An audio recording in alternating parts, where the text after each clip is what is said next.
आप मुख्तसर वक्त के लिए आपके सामने तशरीफ लाते हैं फजीलत शेख हज़रत मौलाना यानी मोहम्मदी साहब मुदर्रिस जामिया रहानिया मुल्तान।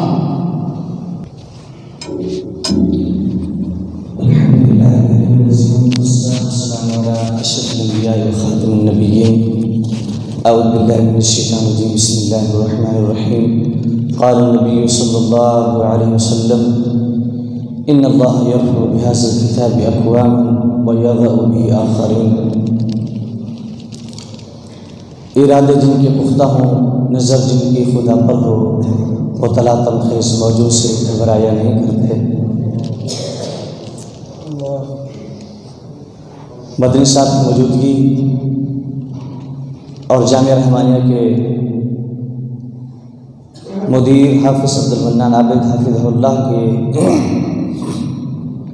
मक्खन के बाद मेरा यहाँ खड़ा होना मुझे तो इंतहाई नाज़ेबा लग रहा था, लेकिन जो कि हमारे मुअज़्ज़ज़ मेज़बान हैं फ़ज़ीलत शेख मौलाना नज़ीर अहमद मदनी साहब, उनके हुक्म पर चंद अल्फाज आपके दामन में समेटने की कोशिश करूँगा। उमर बिन ख़त्ताब रज़ी अल्लाह ताला अन्हु चंद यारों को लेके सफ़र पे जारी हैं। चलते चलते एक दरख्त आया है, साए में बैठ गए हैं। बैठे बैठे उमर बिन ख़त्ताब रज़ी अल्लाह ताला अन्हु की आँखों से आंसुओं की लड़ियाँ निकलनी शुरू हो गई। दोस्तों ने देखा, यारों ने देखा, रफ़ीक़ सफ़र ने देखा कि अचानक से उमर बिन ख़त्ताब रज़ी अल्लाह ताला अन्हु की आंखों से आंसू क्यों बरस रहे हैं। हालांकि बहादुर हैं, शुजा हैं, कि अचानक इनके रवैये में तब्दीली आना, शबनम अफ़शा होना, आबदीदा होना, आखिर इसकी कोई वजह होगी। लेकिन जानते हैं आप, अमीरुल मोमिनीन हैं और इनसे सवाल करते हुए भी इनके यार थोड़े से घबरा जाते हैं। साथ गुजरती गई, आखिर हिम्मत की, जुर्रत की, तो यार अमीरुल मोमिनीन एक बात तो बताइए, सफ़र इकट्ठे किया, तशरीफ़ लाए, पूरे सफ़र के अंदर कोई परेशानी सामने नहीं आई, कोई टेंशन नहीं हुई, कोई तकलीफ़ नहीं हुई। हम चंद सांस लेने के लिए इस दरख्त के नीचे, सांस लेने के लिए इसके साए में हम बैठ गए। और फिर हम ये भी जानते हैं कि आपको किसी मुखबिर ने कोई ख़बर नहीं दी, किसी आने वाले ने आकर किसी गमज़दा दिल को दहला देने वाली कोई ख़बर नहीं दी। अचानक आपने ये रोना शुरू कर दिया।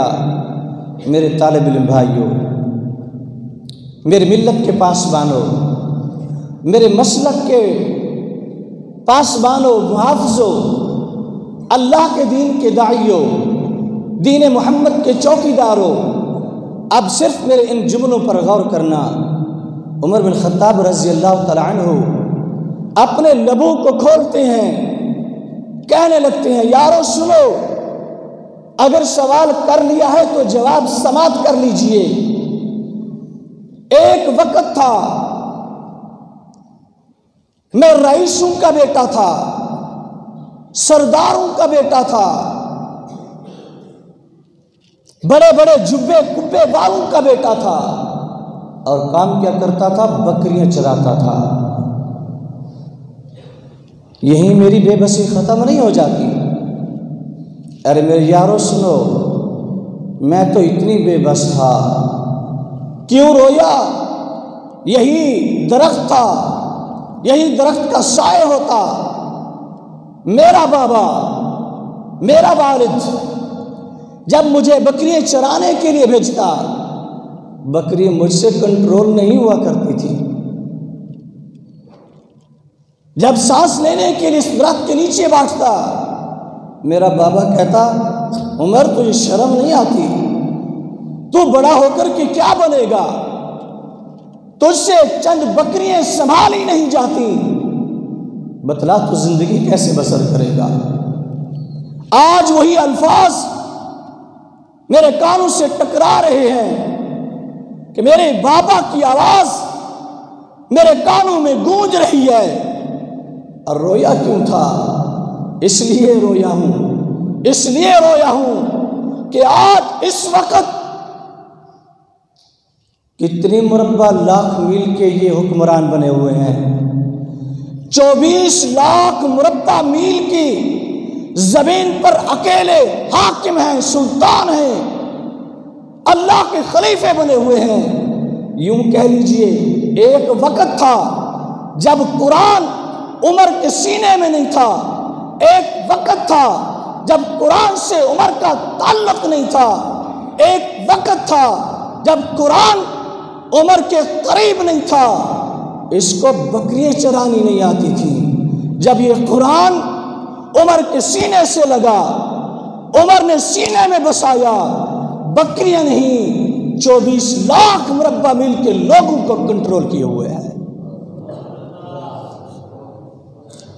आज उस कुरान की बात होती है ना कि यह कुरान पढ़ने वाला बच्चा, अभी आपने देखा, आप भी तालिब इल्म मेरे भाइयों, यहां सफों पे बैठ के घुटने रगड़ रगड़ के कुरान को याद कर रहे हैं। और एक तालिब इल्म, जैसे उस्ताद जी फरमा रहे थे, कोई बड़ी बड़ी कुर्सियों पे बैठकर, फोम के गद्दों पे बैठकर, ऐसी कमरों में बैठकर तालीम हासिल करता है, लोग उसको बड़ी ऊंची निगाह से देखते हैं। अल्लाह की कसम, तुम्हारा मेयार अल्लाह के यहाँ, तुम्हारा मकाम अल्लाह के यहाँ, तुम्हारा मर्तबा अल्लाह के यहाँ, तुम्हारी शान अल्लाह के यहाँ कितनी है। दुनिया में अल्लाह इतनी इज्जत देता है कि लंदन से पढ़ के आए, अमेरिका से पढ़ के आए, फ्रांस से पढ़ के आए, आएगा जब मस्जिद के अंदर तो तुम्हारे पीछे खड़ा होगा, घुटनों के बल बैठने वाला, ये घुटने रगड़ने वाला,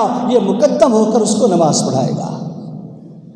इन्नल्लाह यरफ़उ बिहाज़िल किताबि अक़वामन व यज़अउ बिही आख़रीन। अल्लाह इस कुरान के इज़्ज़ में इज़्ज़तें अता फरमाता है, जो इससे दूरी अख्तियार करे अल्लाह ज़िल्लतें अता फरमाता है। अल्लाह मुझे और आपको अमल की तौफ़ीक़ अता फरमाए।